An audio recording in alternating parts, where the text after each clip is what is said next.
ওই তুই লিফটে কি করতেছিস? তবু আবার এতগুলো মাল নিয়ে? তোর জন্যই তো লিফট ওভারলোড হয়ে গেছে। ম্যাডাম, আমার কাছে 9 ফ্লোরের অর্ডার আছে। আমি সিঁড়ি দিয়ে এতগুলো মাল নিয়ে কি করে যাব? আপনিই বলেন।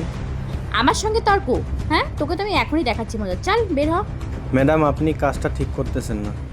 আপনি দেখতে পাচ্ছেন না আমি কি করছি? আপনার আগে ও আসছিল। ও তো একটা সিম্পল ডেলিভারি বয়, ওর যাওয়ার থেকে আমার যাওয়াটা বেশি দরকার।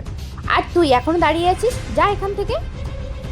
দাঁড়াও, আমি সিঁড়ি দিয়ে যাচ্ছি, তুমি লিফট দিয়ে যাও। আপনি সিলেক্ট হন নাই। What the hell? কে আপনার বস? আমি আপনার বসের সঙ্গে দেখা করতে চাই। আমার বসের সাথে কথা বলে নেন। আসেন। এক্সকিউজ মি, আপনি? হ্যাঁ, আমি। আপনার তো লিফটে ইন্টারভিউ হয়ে গেছে, আপনি আসতে পারেন।